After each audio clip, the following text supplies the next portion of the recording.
kepada SMM, kepada beliau kami persilakan. Allahumma shalli ala Muhammad. Syukran katsiran telah rumah. A'udzu billahi minasyaitonir rajim. Bismillahirrahmanirrahim. Assalamualaikum warahmatullahi wabarakatuh.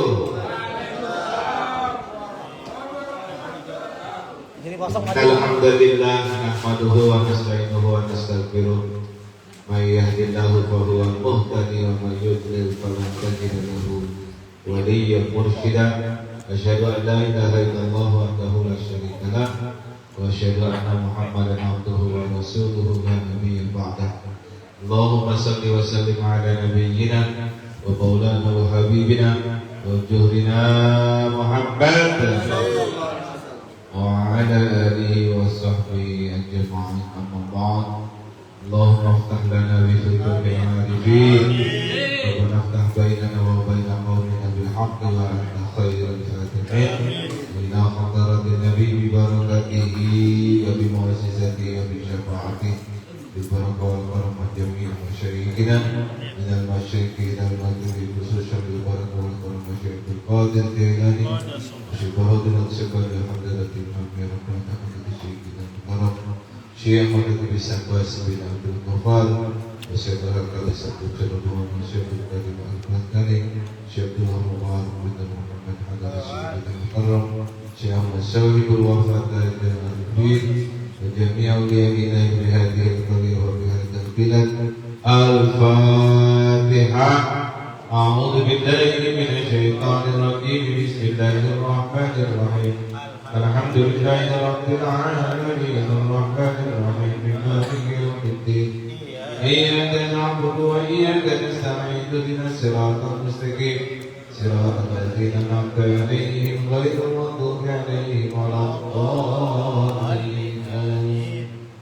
Yang sama-sama kita muliakan guru kita tercinta Syekh Mursyid Syekh Ahmad Syawibul Wafat Tajil Arifin.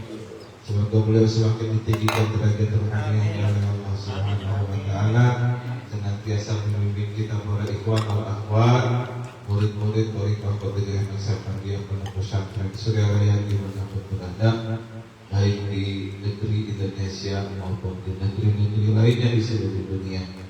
Yang saya hormati tuan rumah Syekhul Bait Bapak Haji Ferry Junaidi SE dan Ibu beserta seluruh keluarga, para pengurus LDTK Jakarta Timur, Jakarta Pusat, belum lama dari Pak Ahli Pasar. Kemudian juga hadir rekan-rekan kita para pengurus LDTKN DKI Jakarta, penasehat Ustaz Haji Andika Darmawan, Nabil Amulia, Ustaz Muhammad, Ustaz Hasanuddin, Ustaz Isyan, Ustaz Adi Ramdhani, Al-Belandai, Al-Belandia. Semoga kita semua diberikan keberkahan oleh Allah Subhanahu wa taala. Amin. Allahumma. Karena Syawal baru saja selesai, tapi karena juga saya baru bertemu lagi dengan ikhwan wal akhwat setelah Ramadan kemarin, maka saya ucapkan tahniah dulu kepada antum semua. Begini tahniah saya, uhanni'ukum ajmalat tahani wa asrat tahiyyati jami'is sa'idi minal a'idin wal faizin kullu amin wa antum bikhair. Nah, ini panjangnya ucapan selamat Idul Fitri kayak ini, tapi kita orang Indonesia ambil yang akhir doang, yang singkat. Minal a'idin wal faizin. Artinya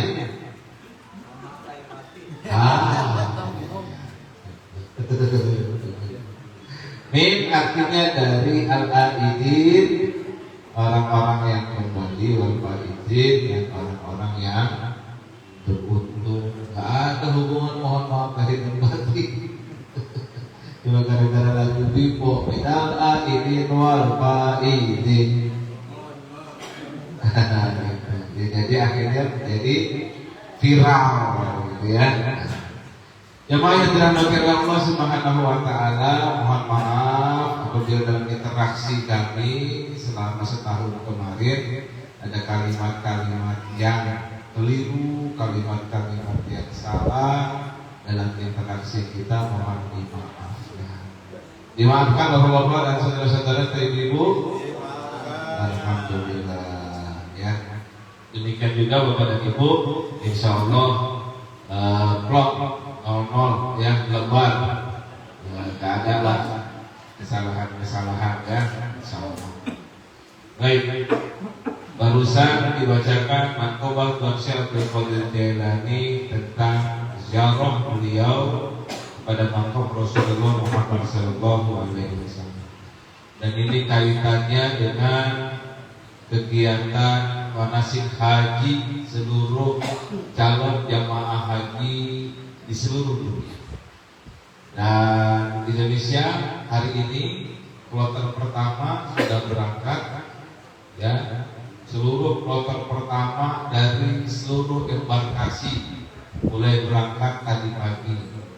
Kalau di KI Jakarta itu tadi pukul 7.20, lalu disusul dari Banten pukul 10 ya. Tuan Syekh Abdul Qadir Jailani berziarah ke makam Rasulullah Muhammad SAW itu luar biasa. Beliau sampai mungkin 40 hari di Hujrah Mustalifah, di kamar yang mulia, kamar Rasulullah Muhammad SAW. Kalau beliau ke Mekah itu ditengarai sekitar abad 11 Hijriah, berarti sekitar 400 atau 500 tahun yang lalu. Dan saya juga Masjid Nabawi belum semegah seperti hari ini. Jadi orang yang mau mungkin di sekitaran makam Nabi banyak, pastinya tidak terlalu banyak larangan juga, sehingga kemungkinan besar kemudahan untuk mungkin di sekitaran makam Nabi Muhammad SAW itu tidak terlalu banyak persyaratan. Seperti banyak orang yang mungkin di makamnya Sunan Bonang ya, di Tuban, di makamnya Sunan Gunung Jati, di kawasan Palembangnya itu yang mungkin di sana kan banyak tuh biasanya seperti itu. Nah, namun sekarang yang masuk ke Masjid Nabi dibatasi, untuk mau ke Ar-Raudhah saja juga dibatasi. Satu kloter itu kalau nggak salah mulai tahun 2023 itu dapat tasrifnya cuma sekali, itu rombongan kloter ya. Kalau zaman Ustaz Danu masih banyak yang bisa berulang kali itu berziarah juga masuk ke Raudhah, tapi sekarang itu dibatasi. Itu akibat dari COVID-19 yang lalu ya, jadi kebijakannya dilanjutkan sehingga akhirnya malah memang menjadi tertib sih, nggak terlalu numpuk begitu ya. Nah, petugas jamaah haji 4.000-an di seluruh Indonesia sih ya, yang bertugas di Mekah dan Madinah juga bertugas di kloter. Satu kloter aja 7 orang yang menjadi petugas, 3 orang tenaga kesehatan, 1 ketua kloter, 3 orang lagi petugas haji atau petugas pembimbing ibadah haji dan tim petugas haji daerah. Itu ya 7 orang itu biayanya dari mana? Dari jamaah haji juga. Jadi diongkosin nama jamaah haji. Ya akhirnya jadi mahal ngongkosin petugas haji begitu ya. Kecuali petugas haji dari kesehatan dan dari daerah itu dianggarkan dari anggaran Kementerian Kesehatan dan anggaran dari Pemda setempat.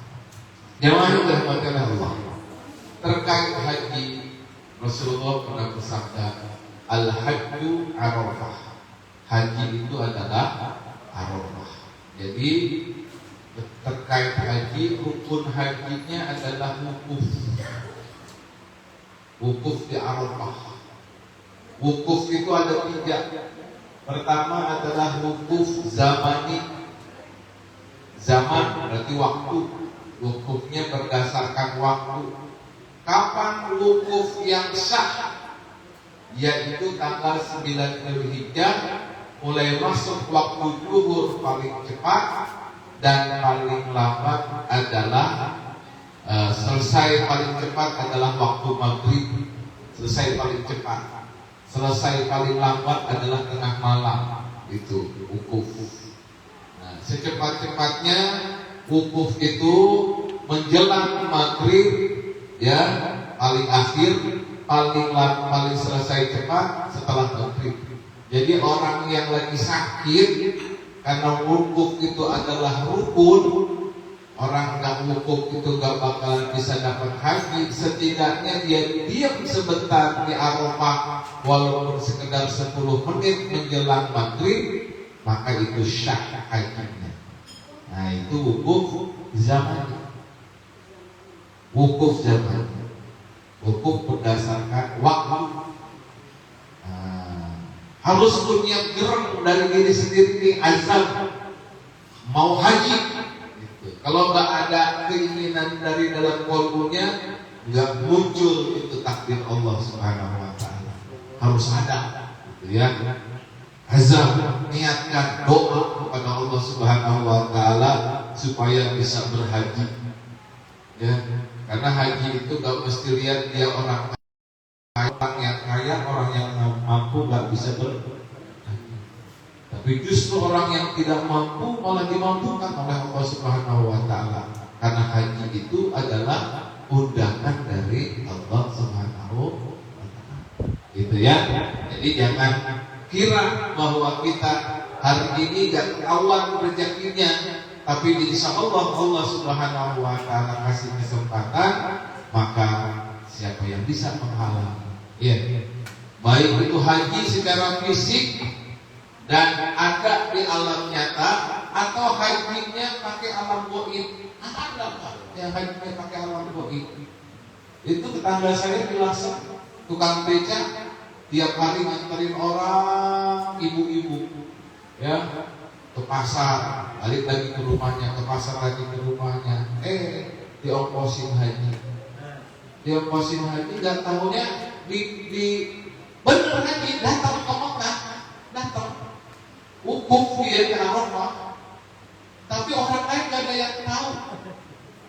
Si itu tuh adalah jamaah haji, nggak terdaftar juga di Kementerian Agama Kabupaten Rembang.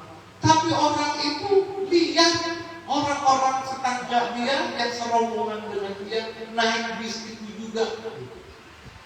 Itu dia ya, kita harus yakini bahwa alam dunia kita ini alam paralel, tidak hanya manusia yang hadir di alam ini, tetapi juga ada alam yang lain. Cuma karena mata kita ditutup oleh Allah Subhanahu Wa Taala, maka kita nggak bisa melihat makom mereka atau alam mereka. Gitu. Haji, tapi secara alam gaib, alam jin, dan dia menyaksikan sendiri. Bahkan dia bawa oleh-oleh ke rumahnya. Itu.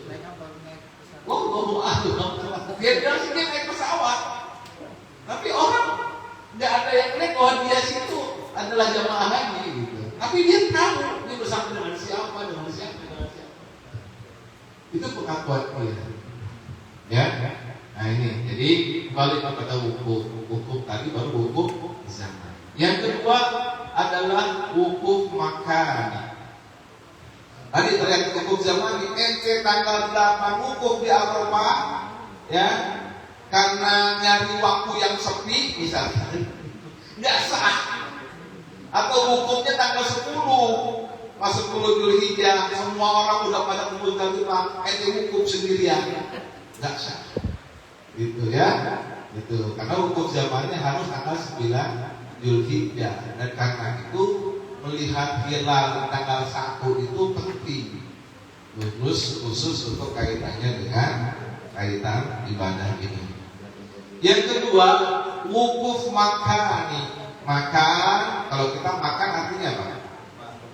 Iya, tuang, awadan, enyong, apalagi dahar.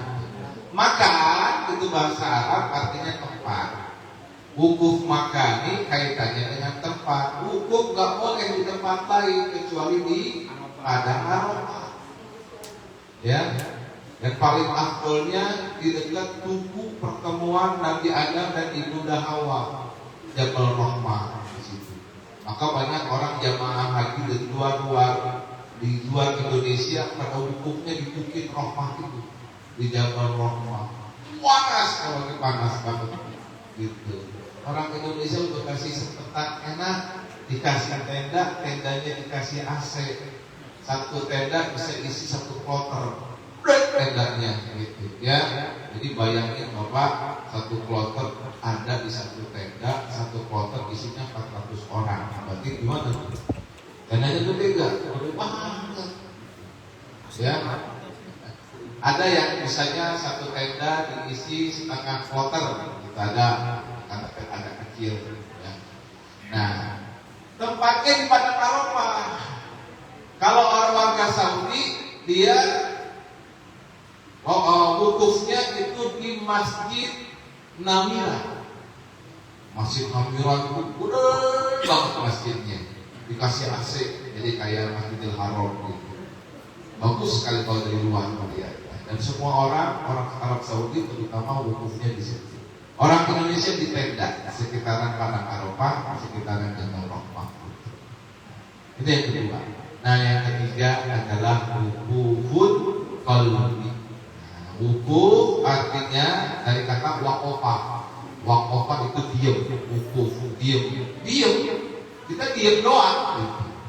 Qalbinya diam, nggak ada yang diingat selain Allah. Maka orang yang ketika dalam keadaan wukuf, udah kegiatan-kegiatan hal yang sifatnya duniawi ditinggalkan. Maka kalau yang di sini ada calon jemaah haji, karena sudah dapat rangkaian amaliyah dari guru kita, lakukan kegiatan wukuful qalbi dengan tawajuh. Kalau Kiai Nur Anwar Mubarak ngajarin saya tawajuhnya itu mulai setelah salat duha, terus lanjut sampai dengan zuhur, diselingi dengan salat zuhur dan asar, jamak takdim, kemudian khutbah wukuf Arafah, lalu kemudian zikir masing-masing orang-orang terserah. Nah, kalau kita ya udah tinggal zikir jahat itu di hataman banyak di situ selama di Arafah sampai dengan selesai maghrib itu ya. Jadi kalau sudah punya senjatanya tinggal dipakai. Ikhwan tinggi niatin tahun depan Ustaz Tihabudin, Ustaz Hasanuddin, ya kan?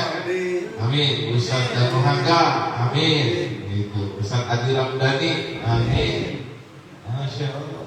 Dan yang lain-lain jemaah-jemaah haji Indonesia juga. Senang Pak. Masya Allah.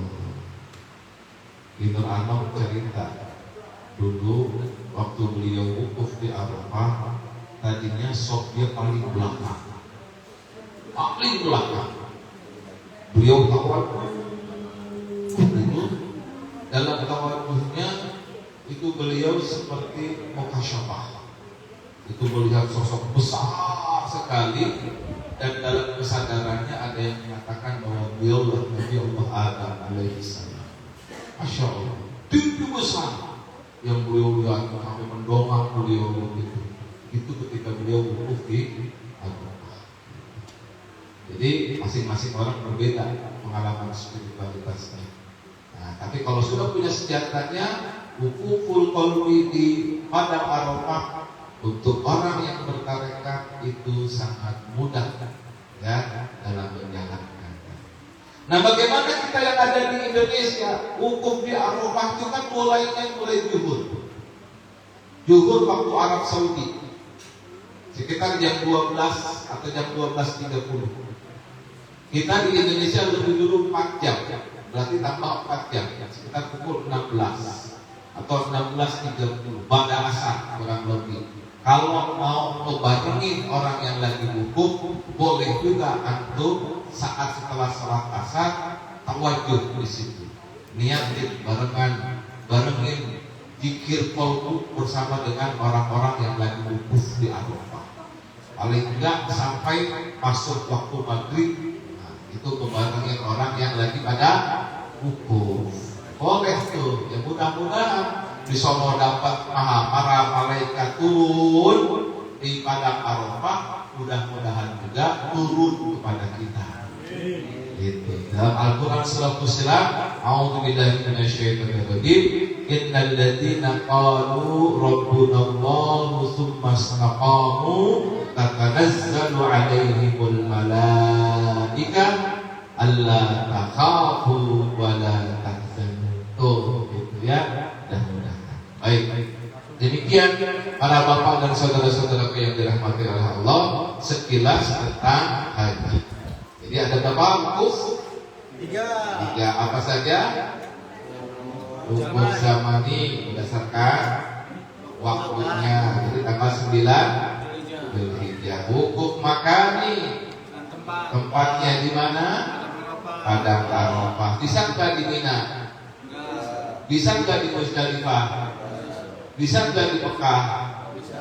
Nggak bisa. Ya, harus di Arafah. Apalagi nggak boleh kalau di mana? Kalau pengennya di maktab doang.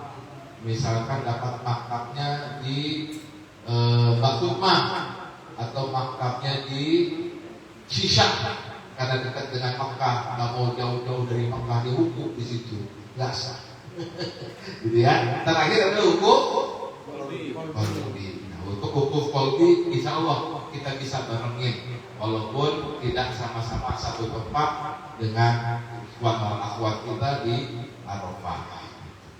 Nah, jemaah yang dirahmati oleh Allah Subhanahu wa taala, sedikit bekal untuk antum dalam rangka memperkuat amaliyah kita. Saya akan mengenalkan materi tentang basirah.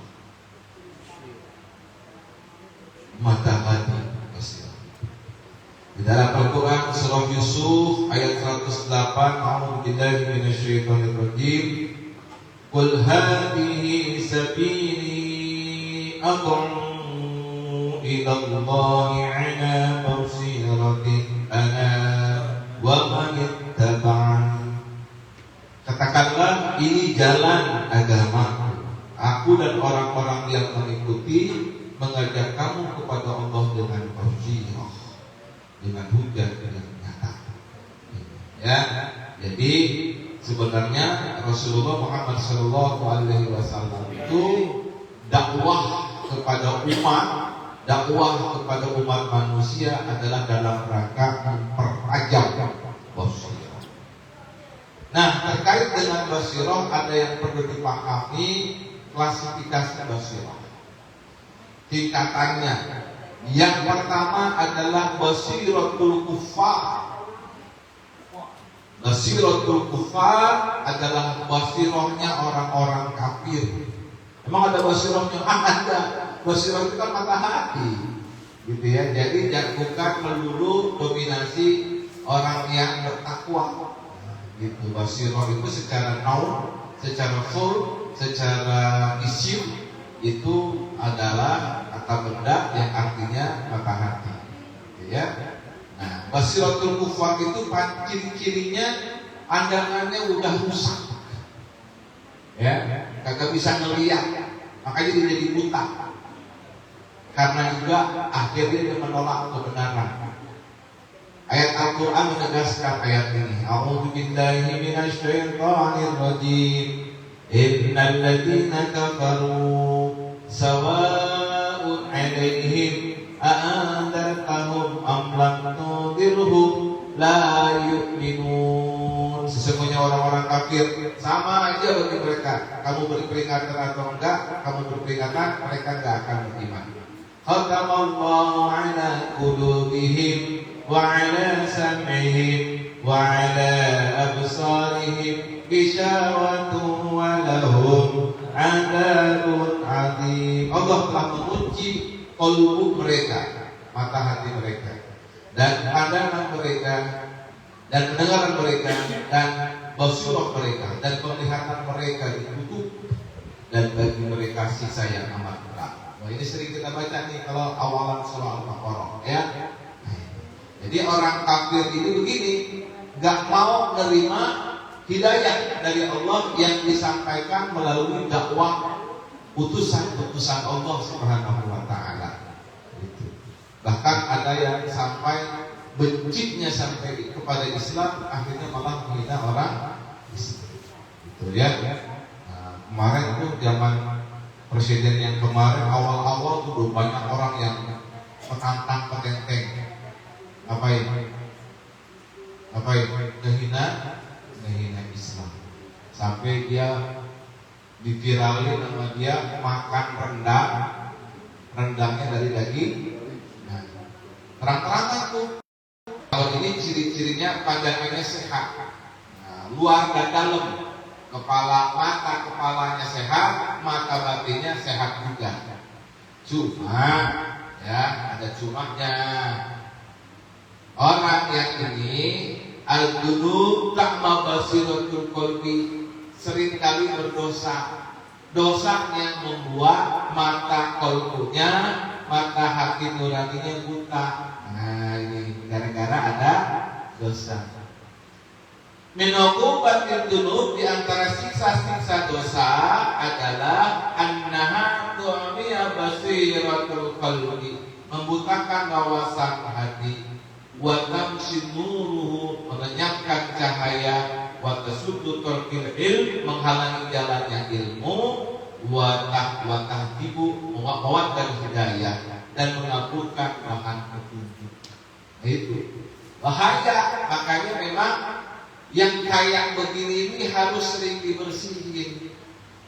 Hadis riwayat Ibnu Majah, innal mu'mina idza adnaba kanat nuqtatun sauda fi qalbihi. Nah, ini sering dibaca oleh para ustaz. Artinya Bang Hasan.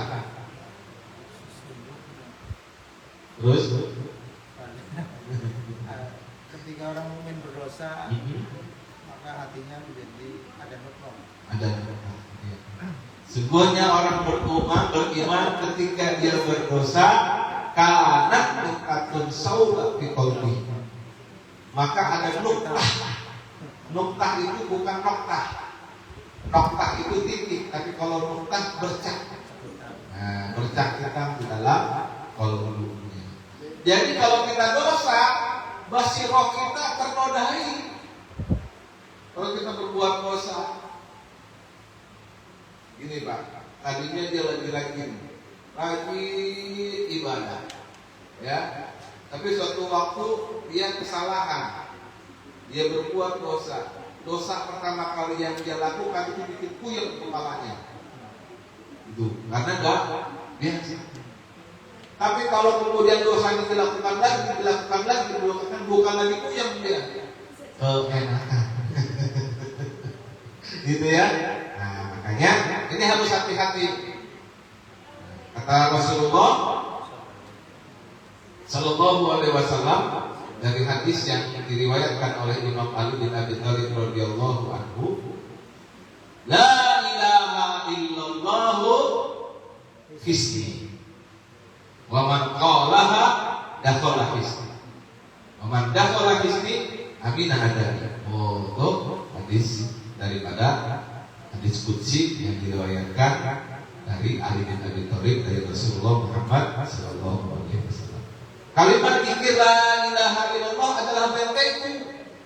Siapa yang mengucapkannya maka masuk ke dalam bentengku. Siapa yang masuk ke dalam bentengku aman dari siksa. Nah, gitu kan?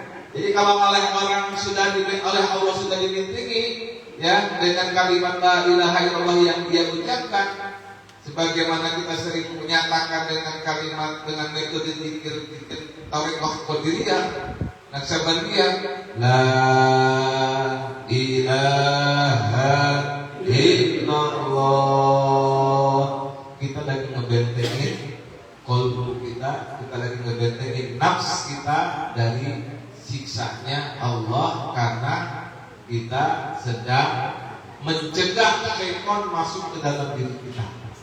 Gitu ya. Nah, mereka yang selalu menyatakan diri dengan kalimat zikir la ilaha illallah akan terhalang, ya, dari siksa Allah. Tapi kalau dia ikutin dosa-dosa yang dia lakukan, maka dia terhalang akibat dari penyakit kolbu yang ada pada dirinya. Punya ilmu sombong, merasa diri lebih dari orang lain. Punya harta sombong, merasa diri lebih kaya dari orang lain. Ingat, Masya Allah, hati-hati kayak begini. Nah ini masih riskan kalau basiratu amatil muslimin terkait dengan penyakit kolbu yang ada pada dirinya. Ada sombong, ada ujub, ada hasud, ada hubud dunia, dan lain-lain. Maka yang seperti ini harus sering-sering didikirkan. Supaya apa? Supaya meningkat basirahnya. Tidak hanya sekedar basiratu amatil muslimin, tapi meningkat ke basirah tingkat yang ketiga, yaitu basiratul mutawajjihin, basirah orang yang sering bertawajuh. Nah ya, basiratul mutawajjihin, pandangannya sehat batinnya, ya. Dia mampu memandang sedikit ke alam yang ada di lebih daripada alamnya sekarang. Kolbunya hampir terbuka, mata hatinya hampir terbuka. Tapi karena masih banyak maksiat juga yang dilakukannya, seringkali tidak mampu menampung hidayah dari Allah Subhanahu wa taala karena belum siap banget. Gitu ya. Masalahnya masih STMJ. Apa itu? Sholat terus masih. Siapa tuh? Ide-ide. Gitu ya. Ya, alhamdulillah kita udah dilatih untuk zikir jahat dan kopi setelah sholat fardu. Meskipun kalau lagi sibuk tiga lagi ya, belum ya. Nah, yang ini belum mampu menerima hidayah Allah yang begitu besar, belum mampu menerima percikan cahaya hidayah dari Allah Subhanahu wa taala. Kenapa? Saking kuatnya cahaya yang Allah turunkan, dia belum siap wadahnya. Ya. Kenapa? Karena masih sering melakukan kemaksiatan. Tapi nanti kalau dia tirakatnya makin intens, dia makin masif, riadohnya makin kencang, ya, zikirnya makin banyak, meningkat dia. Ya. Dari basiratul mutawajjihin masuk kepada basiratul khasatil mutawajjihin, basirah yang khusus, yang lebih spesial kepada orang-orang yang sering bertawajuh kepada Allah Subhanahu wa taala.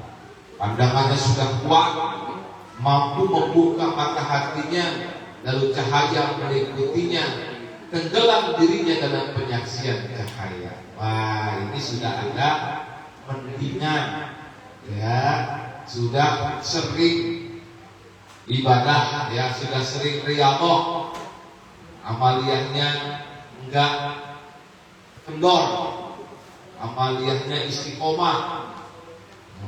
Kayak gini nih, insya Allah mampu menularkan kepada yang lain. Makanya teman-teman ketika dalam keadaan manakib itu sebenarnya spesial gitu. Ya, di antara kita mungkin ada yang lagi kendor ibadahnya. Di antara kita mungkin ada yang lagi sedang-sedang saja. Di antara kita ada yang lagi semangat. Nah, dalam sesi manakib itu ketika dia zikir harian, zikir jahat dan kopi, telah analisa siapa di antara teman-teman kita yang lagi bagus spiritualnya, deketin secara fisik, ya, deketin, mudah-mudahan nular kepada kita, kan gitu, ya, gitu ya. Makanya saya suka melihat nih, wah siapa nih yang datang, ya, pelan-pelan saya deketin gitu, supaya nular apanya, cahaya kepada kita, kan gitu. Terakhir, basirah yang tertinggi adalah haqqul tauhid. Ya. Hakul basirah itu matahat nusyihat, cahayanya bertambah kuat dengan cahaya asal dan cahaya ilahiyah. Penglihatannya hanya dengan cahaya asal itu, dalam dirinya hanya Allah yang ada, dirinya bersama Allah, keadaannya bersama yang ada. Ya, subhanallah. Kalau yang begini di mana? Mursyid, ya. Kalau sebelum mursyid berarti itu tingkatan di bawah mursyid. Nah tadi itu yang khasatil mutawajjihin itu. Sampai ke situ aja belum, ya. Jangan kan khasatil mutawajjihin ke yang basiratul mutawajjihin aja belum sampai. Gitu ya. Tadi paling enggak tuh ya. Oke, yang ada di tengah. Nah, yang mutawajjihin. Nah, Imam Malik pernah bicara kepada Imam Syafi'i. Wa qad qala Malik li Syafi'i lamma ittama fihi wa ra'a tilkal muhayyal. Imam Malik berkata kepada Imam Syafi'i ketika bertemu dengannya dan melihat makhluk-makhluk di sekitarnya yang ada di antara mereka. Ini Allah pada alqa ala qalbik nur. Aku melihat Allah telah memberikan cahaya pada kalbumu. Seperti yang kita tahu bahwa Imam Syafi'i ini belajar kepada Imam Malik. Ya, beliau adalah guru daripada Imam Syafi'i, Imam Malik ini. Ya. Jadi beliau oleh Imam Malik bisa melihat kalbunya itu sudah terbuka. Gitu. Makanya memang kalau urusan tarekat, yang urusan spiritual, kita harus sering-sering bermuajahah dengan senior, ya. Nah, kalau dengan kursi kita, kan kursi kita udah nggak ada, insya Allah bisa kita bermuajahah dengan para wakil tarbiah. Ya, boleh tuh kita saling istilahnya tukar pikiran, ya, ceritain amaliyah pengalaman spiritual kita. Gitu. Tapi jangan sering-sering kalau amal yang sesama. Kalau amal sesama mungkin jawabannya nggak pas. Gitu. Ya, kalau yang sama lebih senior, ya mereka karena lebih berpengalaman kan begitu, maka mungkin dia bisa memberikan nasihat-nasihat yang pas. Kalau yang sesama dengan kita, sedang salah. Ya, gitu. Nah, Imam Malik itu melihat kepada Imam Syafi'i ada sesuatu yang luar biasa dalam kalbunya. Sama ketika Abah Sepuh melihat sesuatu yang terjadi pada diri Kiai Terakhir Mubarak. Waktu Kiai Terakhir Mubarak masih muda, ditanya oleh Abah Sepuh, "No, kesabarahan dikir teh, maksudnya dikir kopinya berapa?" Kata Mas Sakir Anom, sudah tilu Allah, sudah tiga, maksudnya dikirnya sudah di tiga. Di lagi tahapan tiga itu latifatul sirri. Non kata bersepuh, barang hiji kene baru satu kok, udah aku tiga gitu. Ayo benerin dikir latifat qalbinya, maka beliau istiqomah di latifatul qalbi terus dikir qalbi di latifatul qalbi yang agak lama. Nah, beberapa bulan kemudian ketemu lagi dengan Abah Sepuh. Ditanya lagi oleh Abah Sepuh, "Sabaraha naon aya teh dikir teh? Hiji kene apa masih disatu Bang?" Katanya. "Mana ini mah bos genep?" "Oh ya. Mana sekarang udah 6 di mana?" "Di nafsi di sini." Oh, ternyata orang fokus di latifatul qalbi, dia fokus di situ ngisi terus. Ya, ngisi terus. Nah, agar sahabat Sepuh bisa melihat kondisi kalbunya gitu atau Mubarak. Selain anaknya, dia juga adalah muridnya. Itulah pandangan basirah orang yang tadi, yang hakul basirah. Nah, kalau kita ya tinggal dilihat. Maksudnya dilihat itu apa? Kita bisa melihat diri sendiri sampai sejauh mana kalbu kita sering bersihkan. Nah, kalau kita sering evaluasi, posisi kita kayaknya masih jauh nih. Nah, kemudian kita terus dilatih betul kalau dikirim sebanyak-banyak. Gitu ya, insya Allah. Nah, ini sekedar menambah wawasan kepada antum bahwa basirah itu banyak tingkatannya. Ya, kalau basirah yang belum dapat tarekat itu tadi basirah itu amatir muslimin. Kalau yang udah mulai bertarekat basiratul mutawajjihin. Insyaallah yang nikah jadi basiratul khasatil mutawajjihin. Amin. Demikian, mudah-mudahan bermanfaat dan hak datang dari Allah. Yang berdoa kepada saya mohon dimaafkan. Allahumma waffiq ila kulli tariq. Wassalamualaikum warahmatullahi wabarakatuh.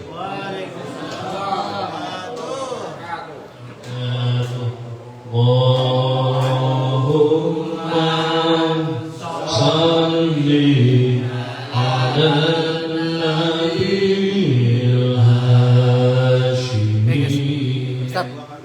Muhammadin wa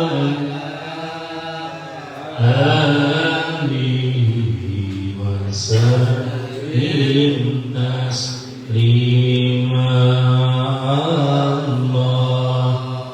Allahumma salli ala nabiyil hashimi Muhammadin wa ala alihi wa sallim taslima. Allahumma salli ala nabiyil hashimi Muhammadin wa ala alihi wa sallim taslima.